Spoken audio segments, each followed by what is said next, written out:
Our next talk is by Jan Harms. If you could go ahead and share your screen. We're going to make quite a leap here in topics now from low frequency radio astronomy to a very exciting area of lunar gravitational wave antenna for astrophysics. Right. Thank you very much. Good morning. Thank you for the opportunity to present the lunar gravitational wave antenna to you, which I think is a really fascinating way to detect gravitational waves. If you want to know a bit more than I'm going to tell you today, you on the same title can find a paper as well presenting to you the concept and the science. Now, the very basic principle here is the following: that gravitational waves produced, by black hole binaries, Newton star binaries, etc. When they pass elastic bodies like the moon, then they excite quadrupolar vibrations in the form of spheroidal or toroidal excitations. And these lead to surface displacements that can be read out using inertial sensors, something like seismometers. I don't want to call them seismometers, that's confusing, but it's the same principle. Now, if we want to really understand what is the response of the moon to gravitational waves, then we would need a very detailed model of the interior of the moon, which at the moment we do not have. So there's a lot of uncertainty, but you can see to the right here, let's say a very simple model to give you an example how such a response might look like. So as a function of frequency from millihertz, let's say to 1 hertz, you can see a sequence of resonant responses. But then there's also between these resonances some off-resonance response. And so these resonances, of course, how high they go depends on the Q value of what we call the normal modes of the vibrations of the moon. So all of that is kind of unknown at the moment. But nonetheless, in principle, that's how it works. Now, the idea is not new. So already during the Apollo missions, the Joseph Weber developed or coordinated the development of an instrument called the Lunar Surface Gravimeter, and that one was deployed on the moon with the Apollo 17 mission. Unfortunately, it had a design error, an arithmetic error was actually made. And so the measurement was not, could not be carried out, but not much harm was done at that time to gravitational wave science because that instrument would not have been sensitive enough to gravitational waves anyway. However, for sure, it would have told us quite a lot more about the lunar interior, which we don't know today. Now, the LGWA concept is going a bit beyond that. So what we proposed, so it was conceived really last year to respond to ESA's call for ideas, how to make use of the European Large Logistics Lander. And what we proposed is the deployment of an array of 4 inertial sensors in a kilometer scale array. And so the array we propose because at some frequencies we expect to be limited by seismic background at the higher end of the frequency range, really. And so with that array, we can distinguish essentially between gravitational wave signals and seismic events. Now, why the moon? Because what the Apollo missions really told us, the seismic data from the essentially 4 longer operating seismometers, was that the moon is a very seismically very quiet place. So quiet that a continuous background of seismic disturbance could not be observed. So we only, of course, there were moonquakes, there were meteoroid impacts, all of that, but this doesn't add up. This didn't add up to an observable seismic background, which exists all the time. These were distinct events. Now, there's an upper limit that was set to the background corresponding to the instrument noise of the seismometers. But models today predict that meteoroid impacts will produce a seismic background, and that one will be a few orders of magnitude probably below this upper limit that was set with the Apollo missions.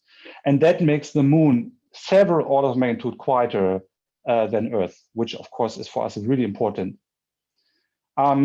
Now, I already indicated on the last slide that we want to deploy these, we propose to deploy these sensors in a crater, but not any crater. In fact, what we want is to deploy inside the permanent shadow. So these are the craters at the North or South Pole. And for us, it is important because we cannot conceive a technology to do this outside the permanent shadows, because what we want is these inertial sensors to operate at cryogenic temperatures. And the very cold temperatures that you can find in some of these craters, which can be continuously below 40 Kelvin, greatly help us. And they would also mean that we can get rid of some of the seismic events. For example, there were thermally induced seismic events observed by the emissions. So you wouldn't have such a permanent shadow, another advantage. But now, if you are in such a permanent shadow, then the big question that, well, there are several challenges coming with that, but let's say one of the big ones is really how to get power to your experiment. And there are two options: nuclear power devices or laser power beaming. Now, laser power beaming would be something new that has never been constructed on the moon, of course. So that would take time to develop. Nuclear power devices have been used in several missions, also during the Apollo missions.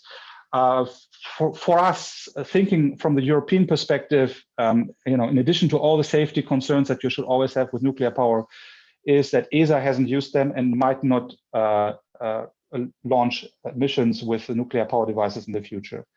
So from our perspective, laser power beaming is more attractive, and we are currently pursuing that direction, really. Okay, now just a few words on the payload. So this here is a bit a messy plot, but what I want to show you are actually two lines. There's this red spectrum. So here again, millihertz to a few hertz. There's a red spectrum, and this is the sensitivity achieved with the Mars InSight seismic sensors. And now the blue line is what we can achieve with the technology we propose. This is like a few order into between these. Of course, that is challenging, but of course, also our approach is radical. We are not building seismometers, we are building gravitational wave detectors. So we are approaching this problem differently. Let you know, 2 minutes. All right, almost done. So we are approaching this in a radical way. We are proposing a monocrystalline structure for the inertial sensor. So the proof mass is really cut out from a monocrystalline niobium block. Then at 4 Kelvin, you can use superconductor electronics for actuation and sensing. So that is a really radical approach that we in this form only know how to realize at the moment in the permanent shadow. And that would really give us these orders of magnitude that we need to turn a seismometer into a gravitational wave detector.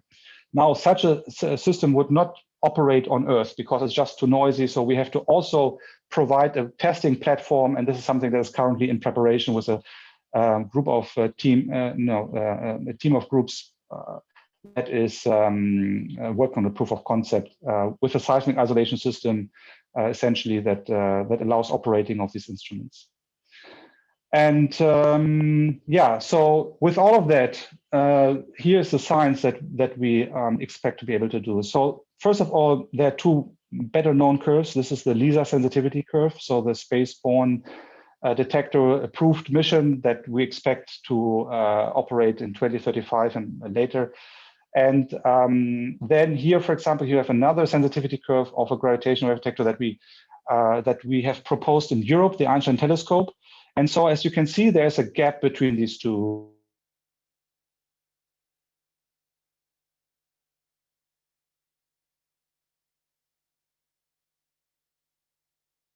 On here. So for example, if you observe neutron star binaries in this frequency band, then you can give a warning to the ground-based detectors. And essentially the astronomy community can prepare for an upcoming merger of neutron star binaries and do their follow-up measurements with targeted searches. You can, the merger of white dwarf binaries happens in this frequency band as well, and this is potentially associated with supernova type 1a, so some theory could be tested here. And similar to LISA, of course, you would be able to see mergers of very massive, supermassive and massive black hole binaries and so on to high redshift. So there's a lot of interesting science that can be done. And well, at this point, I want to stop. Thank you. Very good, thank you. Exciting concept here. Let's see, do we have any questions that folks would like? Jan, you've already answered the question I had. I was going to ask you to compare sensitivities between LISA and in particular the frequency regime that we'll be able to do with this lunar-based array in comparison to LISA or ground-based. Can you add a little bit more to that? Yes. So I mean, you can see it. I mean, first of all, there's a little bit of a question mark here. The point that it's very, very difficult to really understand what the moon is doing at these frequencies. But it is for us very important because LISA is really detached from the ground-based detectors. And people have done in the past studies, how can we close that gap? And there were some concepts proposed, much more complicated and expensive for sure, like, for example, the SIGO, a Japanese concept, or in the past, even in the US, people, NASA was asking a few researchers to say, what does it take to observe gravitational waves in the span? And it was called the Big Bang Observer. And all of that is possible, but really technologically very, very challenging and current, decades probably away from being realized. And so the lunar gravitational wave antenna might get there with already quite interesting sensitivity. Of course, something like the SIGO or Big Bang Observer that was, looked at in the past, or in, the SIGO is still something under study in Japan. They would achieve much better sensitivity than LGWA in this band. But anyway, there is for sure a time where LGWA can provide very interesting observations in that band already. Very good. Thank you. Thank you once again for an excellent talk.